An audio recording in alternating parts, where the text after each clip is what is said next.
I'm ill. I'm ill. damay tëdd ba night time. salaamaaleykum Sénégal salaamaaleykum àdduna salaamaaleykum chers internautes bu Tamba TV ñu ngi wax fii si émission bu mag bi The Movement di am chaque mercredi comme ni ñu koy faral di defee saa su nekk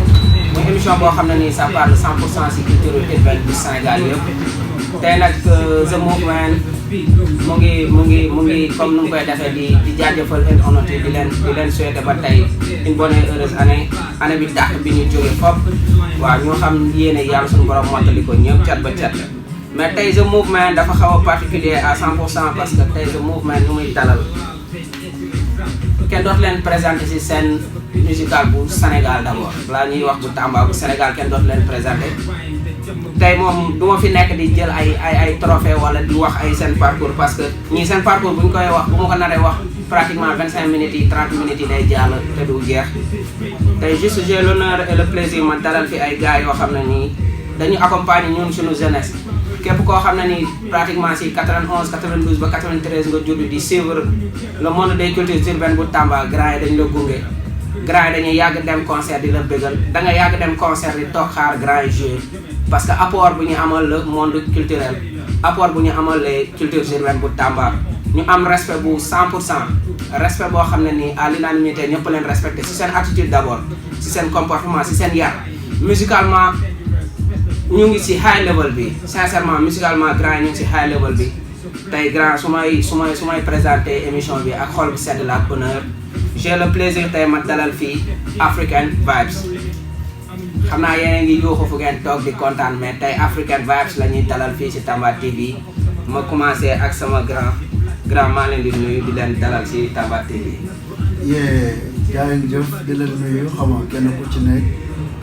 di am contentement lool ci invitation bi di nuyu waa Tamba TV ak yow donc ak képp nga xamante ne instant yaa ngi suivre émission bi donc di nuyu ñëpp quoi di nuyu waa Tamba. merci à l'instant c'était Baye Ken léegi ma jaar ci grand bi grand chef yi. asalaamaaleykum maa ngi nuyu ñëpp di leen siyaar. donc di la jaajëfal ci invitation bi d'abord di nuyu waa Tamba di nuyu waa Tamba TV di nuyu soxna Seydou ci ginnaaw Zara. that's right. tey grand su ñuy wax African Vibes du ma ñëw si définition African Vibes parce que vous avez pas fait pas mal de télé pas mal de radio di définir chaque fois African Vibes di ñu ko leeral ñun ba ñun ñëpp leeral suñu bopp alhamdulilah mais tey man African Vibes su ma doon am benn laajte African Vibes du crew bu ñëw pour xew mais crew bu nekk si carrière am la du affaire de xew wala xew yi depuis lors African Vibes mu ngi fi nekk si ligne bi chaque jour lan mooy secret African Vibes. en fait du secret. c'est-à-dire juste dafa am loo xamante ne peut-être loolu lañ njëkkee. loolu la ñu njëkk a jiital d'abord. mooy cette amitié ak humanisme bi nga xamante ne moom lañ njëkk a jiital. avant tout d'abord parce que ay diggante boo fekkee da ngeen nekk rek. am na leen loo xam ne dañ ko war a jiital. du matériel du xaalis mais humanisme bi nekk seen diggante yërmande. comprendre ak xamante aussi. c'est très important parce que carrière. du nga gudd. mais boo ci nekkee aussi da ngay sóoraale lu bëri sa diggante ak ñi nga xamante ñoom nga nekk du collaborer. c'est vrai que African Vibes kenn ak Cheikh yi la ñu gis au devant de la scène. mais bëri na ñoo xamante ne ñu ngi autour de African Vibes ñoom ñooy def lépp presque ñoo yor lépp ñun ñoo ko rek la ñuy def. donc le reste technique beeg yooyu. bëri na ci gars yoo xam ne ñoo nekk ci ginnaaw quoi donc du secret. lépp muy humanisme. humanisme bi nekk moom la jiital d'abord. bien sûr Bakel longévité bu African Vibes am. waaw d'abord comme chef bi comme il vient de le dire. donc amul secret te lépp tamit liggéey la rek quoi tu vois donc boobu ak léegi ñoo ngi ci donc parce que xam nañ ni dafa am lu ñu tax a jóg donc vision la te dafa am fu ñu bëgg a dem donc bu soobee yàlla incha allah ñun foofu lañ bëgg a yegg donc dama koy faral di sax wax ci waxtaan yi certes mooy groupe boo xamante ne bi te yàgg na ci underground bi ba léegi mettre benn album ci marché bi mais gars yi ñu ngi wax ne mu ngi am place am ba léegi donc dama jàpp ne ba léegi rek dañu nekk si liggéey bi donc tey jii nii am na ci ay boo yoo xamante ne sax dañoo naan grand yi nii wala grand yi naa mooy li may faral di wax képp kuy wax ne Afrique képp kuy wax ne grand yi dafa ñu fi dara rek mais osel taxaw tamit ne ñun yàqu ñu fi dara quoi tamit parce que c'est vrai mën ak sens du benn donc dafa am loo xamante ne bi ñun carrière lañ ko tuddee quoi en fait yàkkamtuwuñu si dara suñu temps lañ ciy jël te lu ñuy liggéey bu soobee yàlla bu ñu demee ba fu mu war a génn rek bu ko nit ñi jotee dañu xam ne ah vraiment lii moo nekkoon peut-être secret bi quoi comme li nga tuddee secret bien sûr xëy na te loolu man liggéey rek laa ko tuddee quoi nekkuñ ci dara lu dul ci liggéey every day donc juste pour mën a bégal gars yi nga xamante ne nii dañu yàgg toog di xaar African Vibes quoi. bien sûr mais grand dañu xam ne dañu constaté crew dafa metti c'est très rare au niveau mondial wala Sénégal sax crew ñaari nit mu am longévité bu mel nii particulièrement Tamba très rarement ngay gis crew bu am longévité boo xam ne nii ñoom ñaar ñoo koy sekk mu demee nii yéen ñaar seen diggante c'est quoi c'est familial ou. wax na ko sànq humanisme la avant tout. ñun dañu donc du cadre sax dafa dépassé cadre groupe. tey peut-être man mënoon naa jékki-jékki rek bàyyi musique bi. mais du tee li nekk sama diggante ak Shaggy mu yàqu. comme ci moom pareil par exemple. mais li ñu boole c'est dafa ëpp musique quoi en fait. léegi dañu bokk ndey ak baay. ñu ngi koy wax ci suñu son yi boo xoolee. parce que li ñuy dund. en fait booy déglu suñu son yi parfois dañuy gis sax ñu koy véhiculer quoi. bien sûr parce que nit ki lu nekk si yow rek moom rek nga mën a dégager quoi. am complicité yéen ñaar sax si biir sound dañ koy sentir. très bien parce que amoon na fi temps. 2010 2011 ba 12. xaw nañu raar. parce que def nañu ay 3 ans yoo xamante ne kenn dégguñu ci dara quoi. bien sûr bon Shaggy boobu dafa absenté woon. man rek maa nekkoon si terrain bi. donc di ko xelal. donc gars yi dem bay wax ne groupe bi dafa tas. donc man la leen groupe bi tasul mais boobu mënuñu ko woon gëm parce que tout le temps bu concert amee. pour rek mu mën a maintenir le nom du groupe parce que instant boobu noonu dafa amoon benn empreinte bi nga xamante ni dañ ko tegoon te gars yi dañu doon suivre de près. donc malgré que Shaggy nekk fi woon te man mënu ma fi woon nekk di ko ñaaga teewal quoi comprendre donc gars yi dem ba commencé wax ne groupe bi dafa tas ak yu mel noonu dem sax ba def ci émission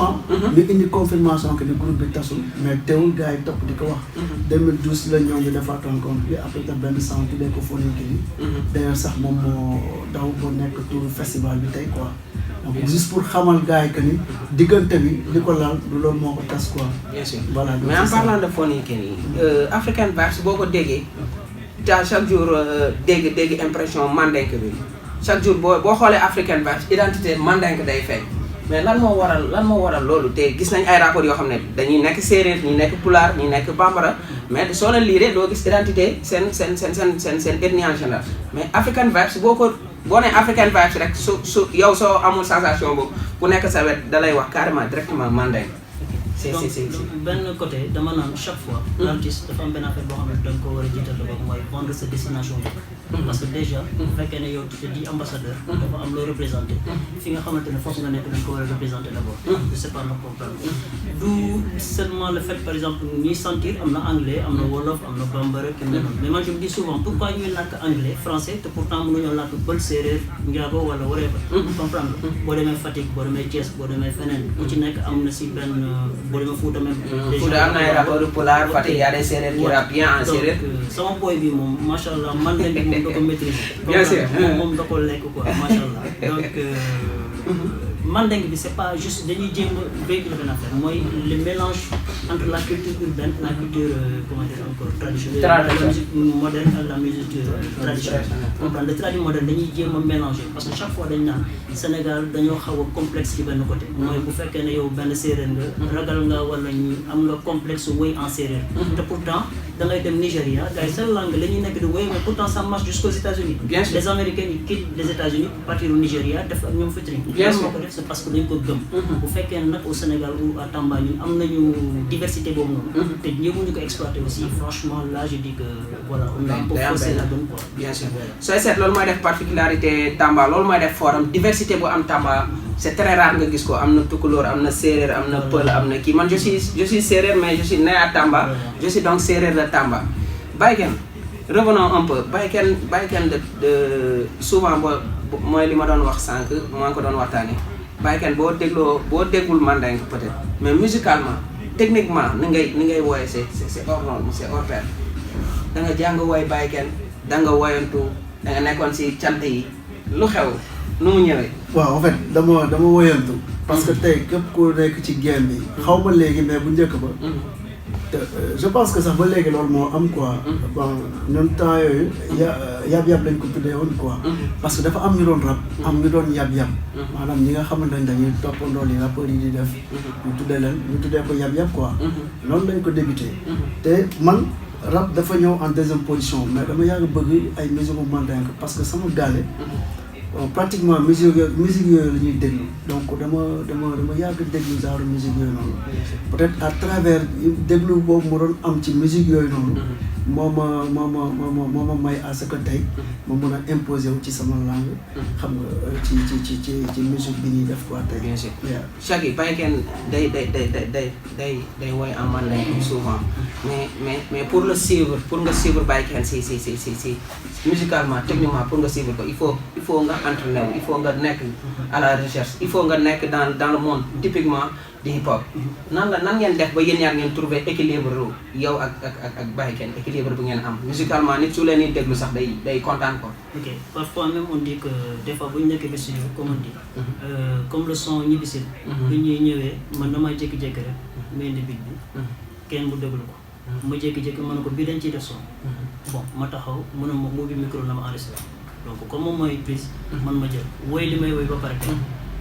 mu jékki jamono ma li may woy baaxul ma ne ko li may woy baaxul mooy lan xam nga rek moom may ko tentaw après ma jékki-jékki bon ma ne grave bàyyi ma rectifier encore mu prise affaire bi ma prise ko mu gis ne que fii am na sensation c'est-à-dire musique sensation bien sûr bi ma dugalee premier couplet bi mu jékki-jékki rek yëpp ci la jékki-jékki dugal comment dire encore refrain bi en 30 minutes jom nañ son ñu gis te pourtant son bi bon du ma ne def na it wala ki mel noonu sax mais bu mu génnee ça impressionne beaucoup de gens foogoon nañ ne son bu yàgg la ki mel fekk en 30 minutes devant Omzo BM System même donc fekk mu ngi toog studio en 30 minutes lañ ko jox donc yëg-yëg la bien sûr donc ki nga yëg rek sensation la quoi musique de jarul wër naan sa complicité bu nekk sa diggante c'est-à-dire yëg-yëg la rek boo yëgee nit rek di nga mën a wéyal moom facilement bien sûr donc man sensation la ok grand ñu ñëwaat léegi si seen local bi oriental Tamba en quelque sorte booy xool les années 2009 2010 2008 2009 2010 sooy wax hip hop Tamba da ngay wax African Vibes da ngay wax Artu Clan da ngay wax Black Sadiq da ngay wax Kangam Squad grand yi dafa amoon benn élite bu fi nekkoon gars yi nangul leen ko carrément mais léegi depuis un certain temps hiérarchie bi dafa am lu ko bougé am na ay boy yu fël bees am ay boy yu cartonné ku nekk si secteur am di cartonné mais si biir région bi am na beneen génération bu juddu année yooyu noonu mais génération boobu noonu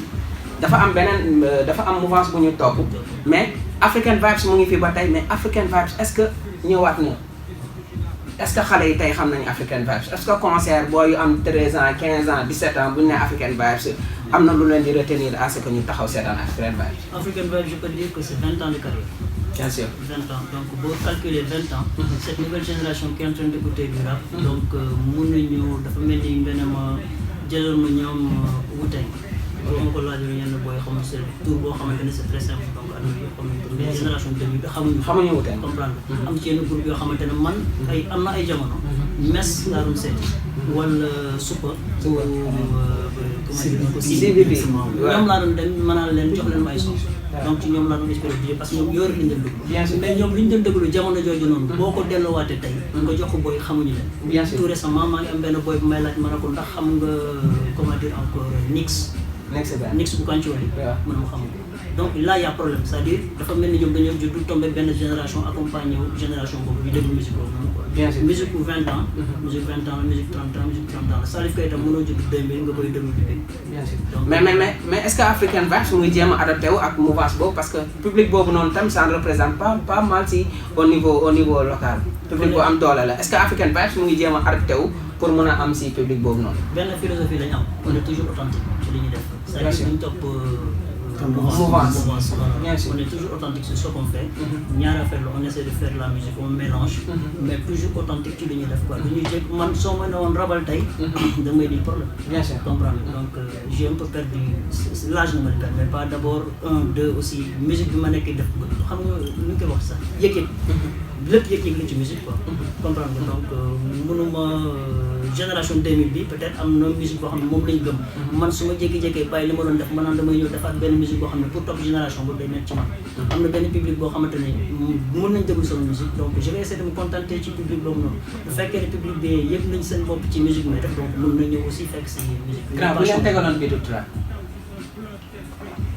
bon ñu tegaloon bi jot track waaw bu ngeen demoon fenn ñu tegaleen bitu track dinañ topp temps bi ah oui 3 ans nañ topp temps bi te dañu mos a génn bien sûr waaw dañu mos a génn waaw loolu moom je le confirme ay ndaanaan gi xam naa loolu oui à l'instant c'était ba tey African Vibes ay grands yu cool ay grands yoo xam ne vraiment def nañ sensation au niveau national ak au niveau local mais alhamdulilah ñëpp kontaan nañ ci seen liggéey gis nañ li ngeen liggéey am na apport bu ngeen indi boo xam ne tey am na ay boy yi référé wu si yéen ay génération bu bëri bu référé wu si African Vibes parfois sax xam naa ne di ngeen gis ay boy yuy woy wala ay boy yu rap mu leer na ne kii African Vibes y a 15 ans si ginnaaw la wala yaa kii mais soo gisee loolu noonu qu'est-ce que ça vous fait grand waaw plaisir parce que tamit mooy li ma la ko waxee woon sànq rek tey bu fekkente ne bi da nga nekkoon ci musique bi du yàgg te bi moment bi nga koy démarré yaa ngi gis ay boo yu ndaw yi nga xamante ne bi bon xalaatuñu woon sax peut-être di déglu wala sax tey di ko def nga gis ñu sawar xam nga xool la ba bu neex la ñu ñëw dugg ci musique bi di ko def bon loolu pour moi ça fait plaisir quoi grand comme que macha allah yàlla bu si cat dugg yàgg ngeen si game bi def ngeen 20 ans de carrière évolution wu hip hop oriental bi fii la leen fekk tey 20 ans ba tey évolution hip hop tisi hip hop oriental bu Tamba nan ngeen ko gisee dafa avancé dafa dellu ginnaaw wala dafa am période yu mu gën a jeex yi ngeen gën a sentir ni hip hop amoon na fi c'est ban impression ngeen am si loolu pour dire vrai ça ne marche pas du tout doxul donc il faut pas qu'on se voit la face doxul quoi ça marche pas du tout hip hop bi fii doxul quoi amul benn période boo sentir ni hip hop amoon na fi ces dernières années moom franchement peut-être am na ci gars yoo xam ne ñu ngi góorgóorlu di génne di jéem mais franchement pour dire vrai doxul donc am na si ñoo xamante ni ñëw nañu comme yow nga créé tey The Movement Seydou Kanté ñëw na créé Tamba TV keneen dem na créé benn affaire ça de tout ça ça fait du hip hop donc juste pour dire que hip hop ñaari affaire moo koy def te loolu noonu foog nit ñi ñu xam ko xaalis ak xam-xam loolu lay faral di wax gars yi chaque fois xaalis ak xam-xam mooy def musique surtout xam-xam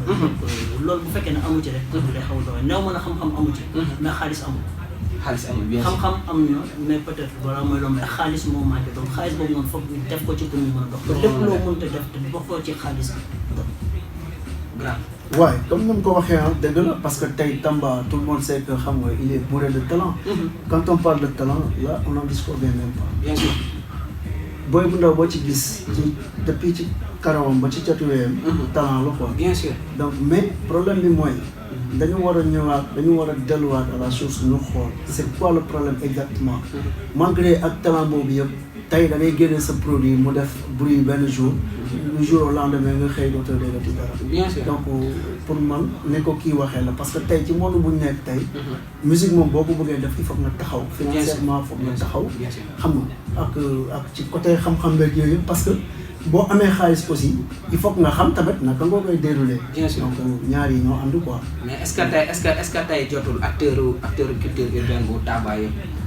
su ma waxee toog ñu waxtaan je ne veux pas dire ñu toog ñu nekk ay gain mais toog on va parler de l'essentiel on va parler de ce qui va faire bouger les choses ñu waxtaan si ñu trouver si benn consensus ñu nekk si est-ce que il n'est pas grand temps pour gars yi waxtaan si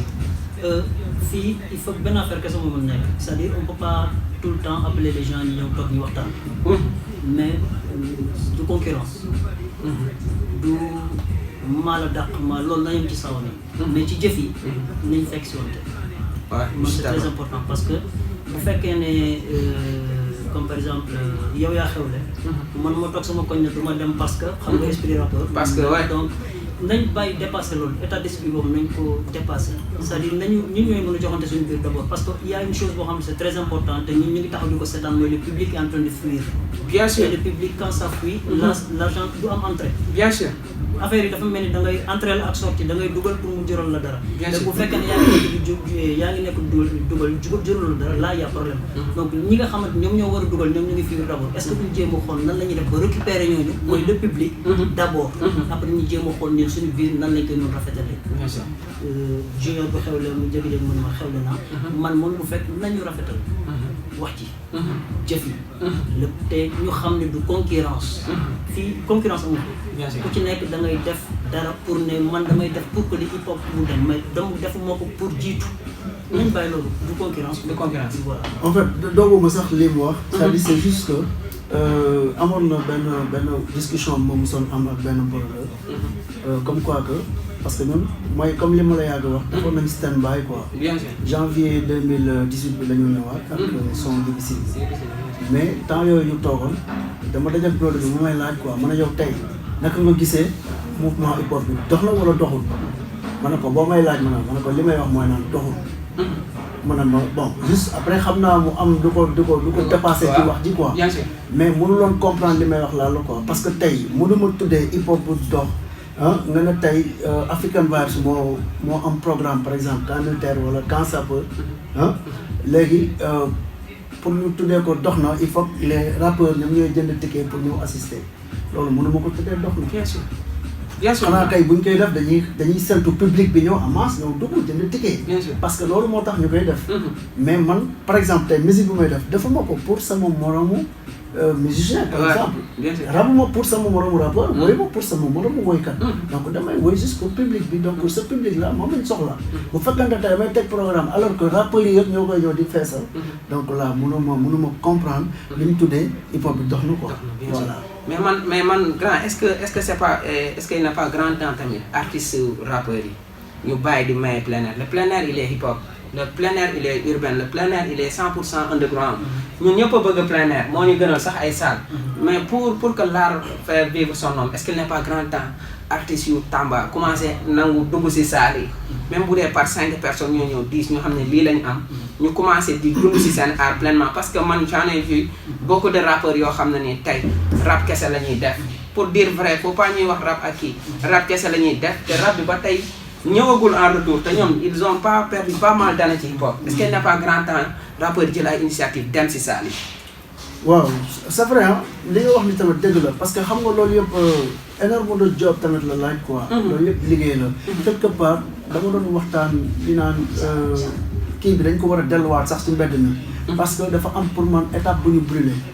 donc parce que ce public bi ma lay wax sànq tout à l'heure public boobu la ñuy soxla donc public boobu pour nga récupérer leen il faut nga wàccuwaat ci mbedd mi parce que ci mbedd mi la ñuy nekk il faut nga récupérer waat leen pour mën leen indi mais ba léegi bon xalaat du doy tout le temps que ngay xalaat am na li nga xamante ne da lay dikk loo xamante ne bi peut-être mën nga ci am ay idées yu rafet yoo xamante ne bi mën nga ko teg xam nga génn si par exemple tey nga am image bu baax donc xam nga liggéey ci communication bu baax xam nga teg sa produit mu génn fu mu war a génn jaar fu mu war a jaar là public bi dina gis yow loo xamante ne bi vraiment boo ko woowee rek dina la mën a wuyu si. dina mën a wuyu si bien sûr c'est ça. bon public bi d'abord mooy nañu récupérer waat le public tant que récupérer ñu ce public là public boobu moo ñu mën a may xaalis du entre ñun artistes yi c'est vrai que entre ñun artistes on doit s'entraider mooy ñu comprendre te di demalante di waxtaan ki mel ni pour voir ce qui ne va pas mais le public qui a fii il faut qu'on le récupère on le récupère pas du am comme mooy doxal musique waaw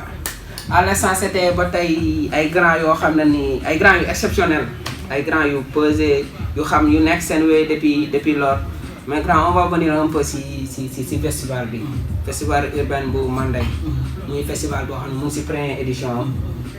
alhamdulilah communication baa ngi jàll ndax ñu ngi koy dégg mais tey grand festival bi bon festival urbain Manding bi ma première édition bi d'abord donc on a été financé d'une partie ci benn partie bi par le FDCI donc le Fonds des cultures urbaines après par la suite on s'est dit exactement parce que sur le ci commencement bi c'était ay formation la woon événementiel et tout ça bien sûr comme première édition donc quand on nous a sélectionné ci le Fonds des cultures urbaines après tout de suite après bon on travaille en collaboration avec l'université donc ci lañ toogee waxtaan xool exactement comment on va dérouler le festival donc nii c'est du 10 au 16 janvier donc waroon na am depuis avant mais ak situation Covid bi donc ça a un peu changé tous les données donc là en ce moment ñu ngi ciy liggéey donc le programme est là donc voilà. waaw tout de suite ren nag festival bii nii moom je conseille à tout le monde ñu dem xool ñu dem seeti festival bi parce que lire naa ay programme festival yu bëri mais festival boo xam ne nii c'est très intéressant parce que les thèmes centraux du festival moom ren moom lépp lu ñu fi wax ça concerne 100% de la jeunesse vu que la jeunesse nekkuñu ci ay problème mais ñu gérer jeunesse bi dañu nekk ci ay problème jeunesse bi amatuñu repère valorisation de la culture mandingue loolu ça nous concerne tous parce que ñun tey quoi qu'on puisse dire man bu ma demee Fatick bi ma dëkk wala peut-être Mbour su amee koy woy mandingue sax man la ñuy woo kaay déglu sa mbokk yaa ngi woy parce que tey ku dëkk Sénégal oriental rek am nga ay chouche mandingue par force léegi ñu ne entrepreneuriat des jeunes loolu moom moo nekk thème boo xam ne ni il faut ñu koy décentraliser il faut ñu koy waxtaanee il faut que la jeunesse soit en mesure di entreprendre il faut que la jeunesse soit en mesure nangu commencer ci benn pour ñu dem ci 100 mais tamit il faut que la jeunesse ñu xam nan la ñuy entreprendre pour man c'est très intéressant nag gars yi dem ci formation bi on va parler de ça grand on va parler de ça on va dinañ leen won yoon bi kon képp kuy jeune déglu affaire bii nii jàpp ci festival bi ren c'est festival la perspective de développement à Tambacounda protection de l'environnement su ñuy wax environnement ci Sénégal Tamba Casamance Kolda def ci am wàll ñu ngi sàgganee lu ñu valeur bu ñu am te xamuñu ko ñu ngi sàgganee potentiel bu Tamba su tey recherche am jeunesse am la ak àllam tey suñu xaal bi ku dem ci àll bi génn tuuti xam ni soo dem ci yaa 15 ans ci ginnaaw fi nga doon dem di fa rëbb di fa am ay accès mu nekk forêt bu rafet tey boo fa demee yaa pratiquement rien dagg nañ garab yi il faut tamit loolu ñu waxtaan ci lu intéressant la grand festival bi. waaw comme ni nga ko gisee ci affiche bi noonu la demee donc ren mooy suñu first édition donc ñu koy def c'est prévu pour le 10 au 16 ans le 10 au 16 dina am clean up donc dina am aussi ay formation sur la musique dina am MAO quoi maanaam musique assistée par ordinateur donc dina am panel donc dina am aussi conférence de presse waroon na am concert mais vu que ak situation pandémie beeg yooyu noonu donc ça nous a un peu bloqué pour ñu mën a teg concert bi mais bon on a essayé quand même de collaborer avec des ASC pour affaire clean-up bi donc c'est prévu pour le dimanche matin Inch'Allah donc on a pris 4 différents d'associations maanaam Sara Issa Sara Gilel ak Pont 3 ak Plateau voilà donc ñooñu la ñu jël pour affaire clean-up bi donc c'est prévu pour le matin de 9h jusqu'à midi quoi donc le soir à partir de 16h la ñuy am conférence de presse bi ak panel bi donc le lundi mu démarrer ak les formations voilà. di leen wax ni rek ren moom particularité festival bi mooy festivalu Tamba TV la parce que grand ils ont eu le privilège ak l'honneur tuddee ko grand bi mooy le président PDG bu Tamba TV Seydou Kanté di rafetlu loolu parce que tamit de temps en temps bu ñuy tuddee dañuy tuddee ay hommes de valeur tuddee ay nit yoo xam ne dañuy dëkk fenn am lu leen yàlla defal ñu delloo ko ci dëkk bi te Tamba TV je ne dis pas que mu ngi génnee xaalis wala mu ngi def nii mais visibilité bu mu may un peu la région visibilité bu am Tamba vraiment loolu rek jar na chaque semaine ñu tuddee ko mais comme que vous avez eu l'intelligence et la bonne volonté ngeen tuddee ko grand bi dafa mel ni man ngeen ko tuddee dafa mel ni Barou dafa mel ni Buuna ngeen ko tuddee vraiment di wax ni ñun ñëpp kontaan nañ ci kër gi yëpp kontaan nañ ci affaire bi te festival bi suñu festival la lépp lu ñu mun jëmmal ko rafetal ko Tamba TV dina ci nekk d'autant plus que Tamba TV partenaire bu am doole la ci festival bi di leen wax ni ba tey ñu ngi ak grand yi mais tey grand man j'ai un petit problème ci suñuy wax ci public je voudrais ñu dugg ci festival ba pare après ñu wax mais suñu ne tey public bi dafa daw mais est-ce que war nañu wax public dafa daw d'autant de l'autre côté am na ñoo xam ne bu ñu taxawalee benn affaire dafa am public bu leen di feesal saal mais est-ce que du African Vibes li ñu waxoon sànq moo ñëwaat est-ce que du African Vibes dafa am public bu ñu ñàkk te public boobu ñoo apte tey pour dem ci concert tey grand yi doon support African Vibes yu amoon 20 ans à l'époque tey ils ont 40 ans ils sont mariés peut-être ils n'ont pas l'opportunité génn dem ci mbedd bi wala dem ci salle yi seetaan concert yi est-ce que tey du booy yi am 16 ans 17 ans 18 ans ñoo mën dugg ci salle yi te ñooñu la African Vibes ñàkk. Bon, c'est un peu... La musique, comme on dit, chaque fois, elle évolue. te artiste chaque fois da ngay comment dire encore da ngay def recherche pour xool lan nga mën a def Nigéria autant Sénégal en 92 bi album New York Paris Dakar ko publié doon génn Sénégal était 3e mondial ñu dem tey Sénégal yow dara ci àdduna da ngay dem hip hop Sénégal wax ma kan ngay dégg mu génn à l'étranger benn groupe moo nekk di évoluer tey ci à l'étranger nga di dégg ñuy def ay tournées di def ay festival qui mènent sur le Daraj. bien sûr. Qu'est-ce qui se passe? C'est parce qu'au niveau du Sénégal il y a blocus. Comprendre ci nit ñi ci esprit bi façon de faire bi Nigéria tey dañoo xëy du jour au lendemain ñu jóg parce que le gouvernement a investi beaucoup d'argent créé ay ingénieurs jël leen yóbbu leen former leen indiwaat leen ñoom ñoo nekk di appliquer ba tey li première puissance mondiale mooy États-Unis ñoom foofu nga xamante ne foofu la rab bi commencé ñoom ñooy jóg del Nigéria pour def ak ñoom featuring. Bien sûr. Ils payent des millions pour faire des featuring avec Davido, avec qu'est-ce qui se passe? C'est parce qu'ils ont investi. Est-ce que c'est la même chose au niveau du Sénégal? Non. tey jii nii boo jógee nga xool lu mu ma hip hop bu fekkee ne dañoo doon studio digne de son nom studio dëkk boo ñëwoon Sénégal tey dañ leen di compter benn ñaar ñett y a problème bu fekkoon ni comme par exemple tey dafa am ñenn ñi nga xam dañoo bëggoon def yenn tournage vidéo yi ki mel noonu il faut que ñu génn pour dem à l'étranger pour wër gars yi ñëw defal la yenn vidéo qu'est-ce qui se passe? Il faut que les gens ils investissent bu fekkee le gouvernement n'investisse pas que les gens investissent mooy entrepreneuriat boobu noonu que les jeunes essaient de voir comment faire pour def ay projet et ñu financer la ñu comment dire encore ñu investir dans le domaine bi nga xamante ne moom lañu nekk di investir. Bien sûr. Dans le truc c'est le public dafa am lu mu soxla lan moo tax américain bi wala nigérien bi mu impressionné le public sénégalais loolu la ñu war a xoolaat loolu bu ñu trouvé solution bi rek boobaa dinañ xam nan la ñu mën a def pour récupérer le public ce public là c'est pas juste parce que African Vibes am na 20 ans 30 ans tey jii nii Salif Keita il a plus de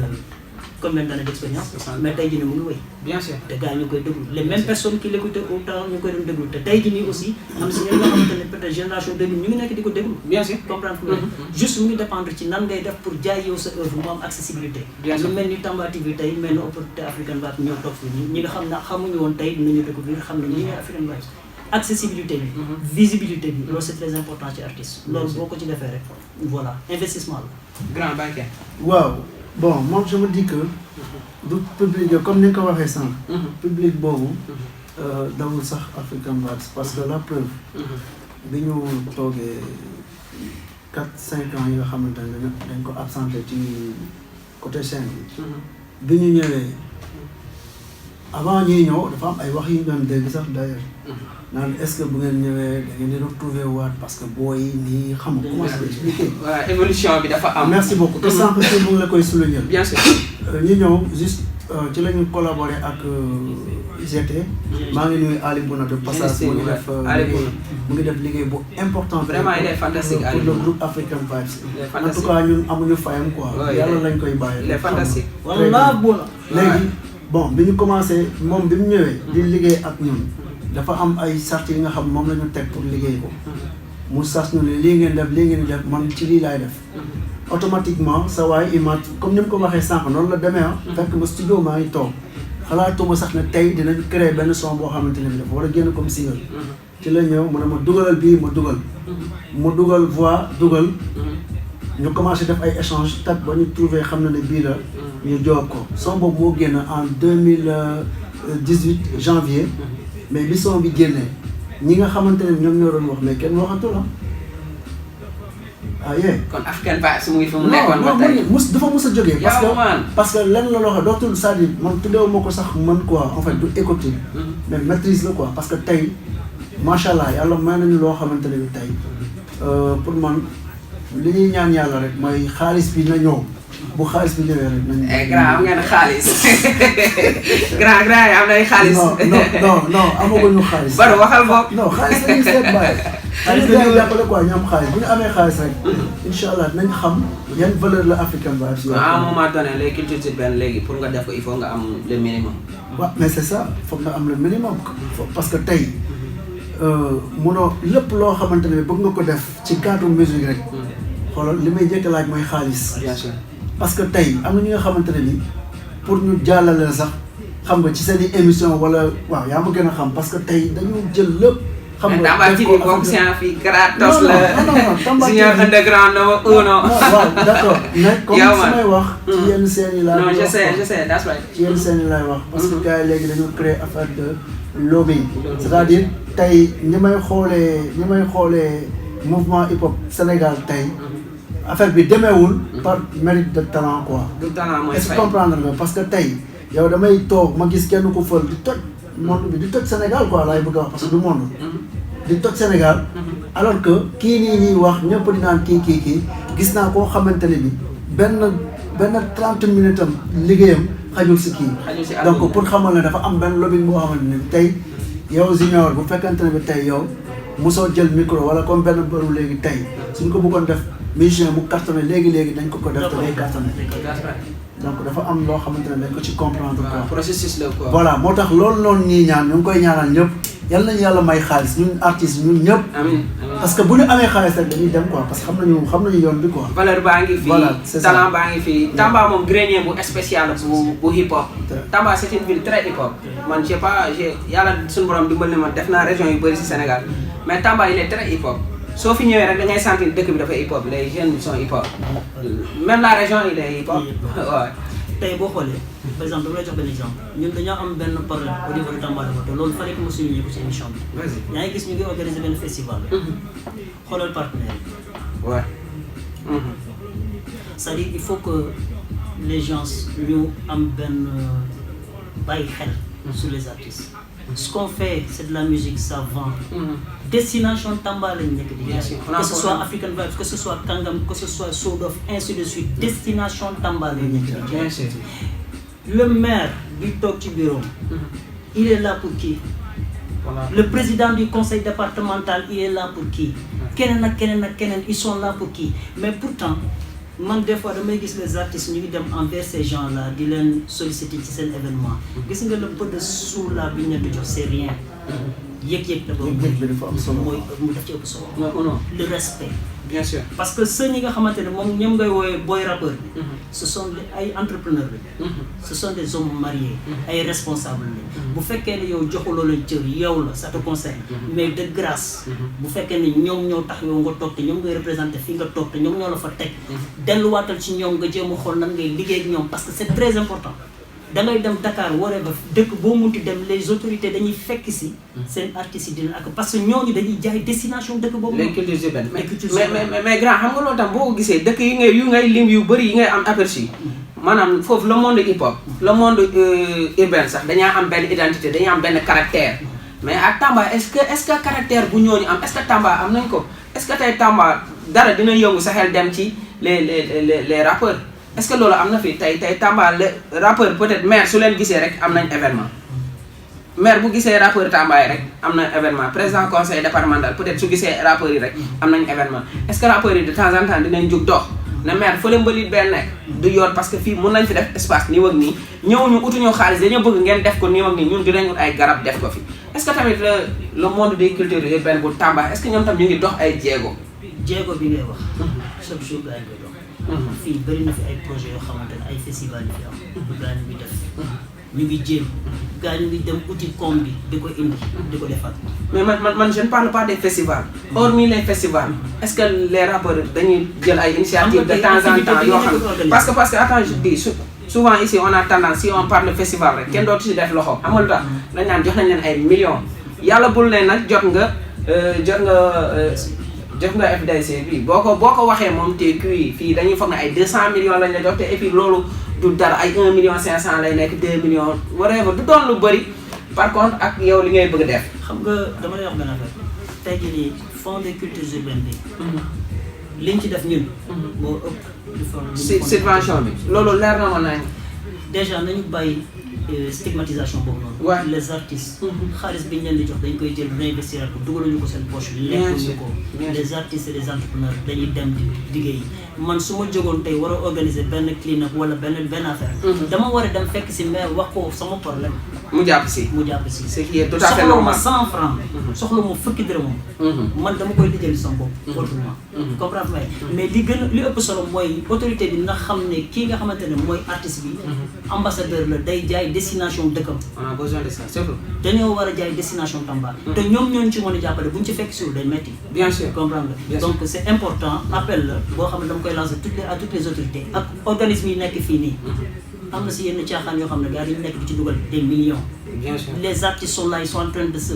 dañuy rey seen bopp. di investir ils galèrent. pourquoi du ñu ñëw investir si ñoom. bien sûr après bu ñu taxawee fee naan booy rapport bi mën na mais attends on n'a pas besoin de dope wala mën na. li ñu soxla mooy nga ñëw fekk suñu ci domaine bi ñuy évoluer nga accompagner ñu. bien sûr boo ko defoo li la war. bien sûr Baké. waaw c'est juste ça pour ñëwaat ci sa question boobu noonu. peut-être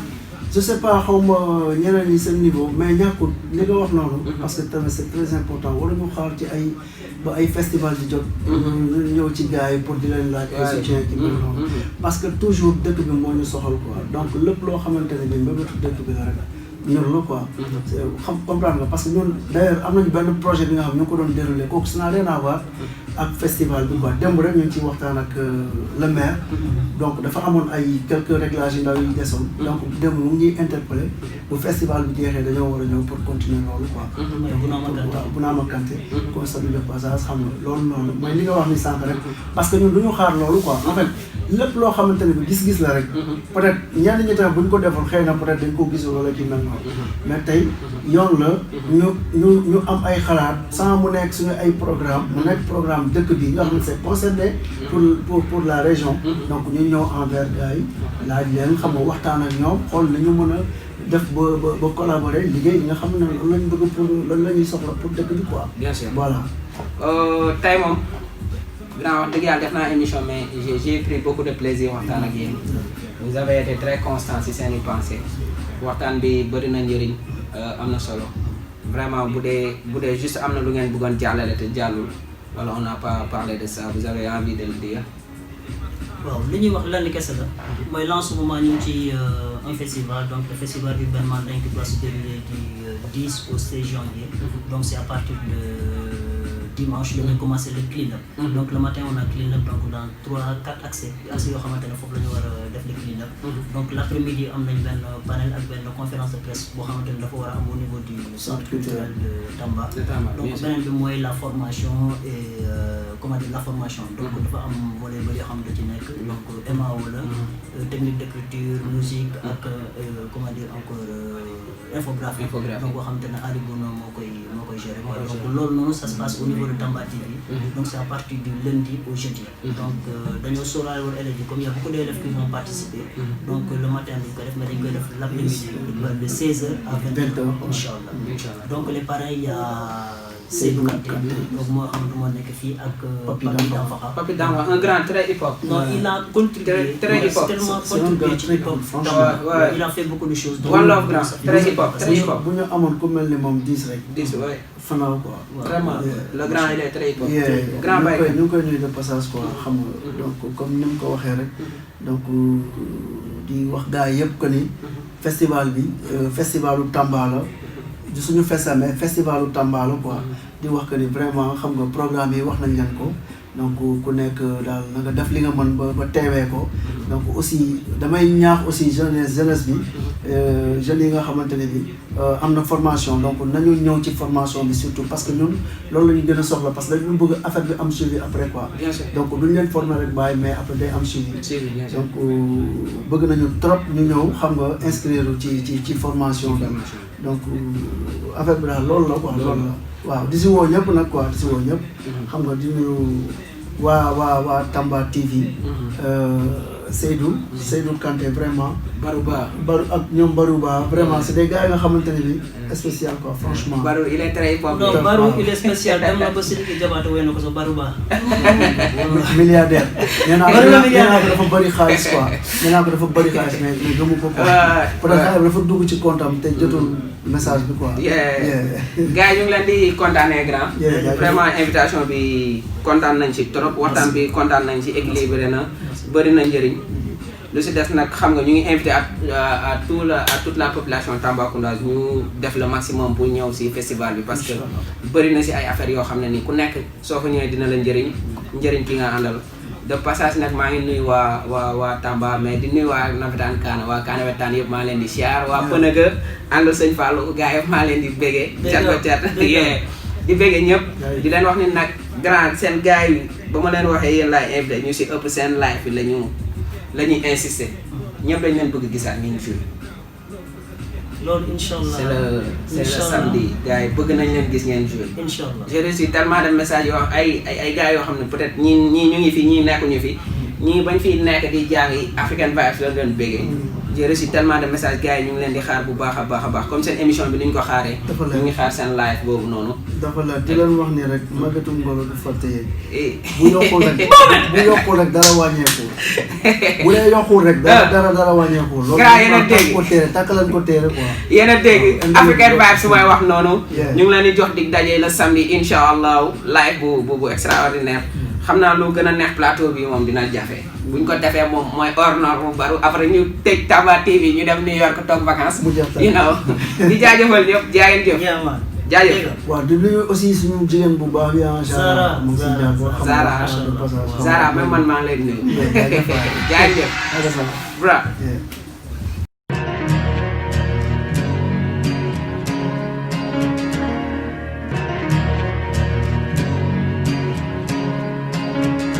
I'm in.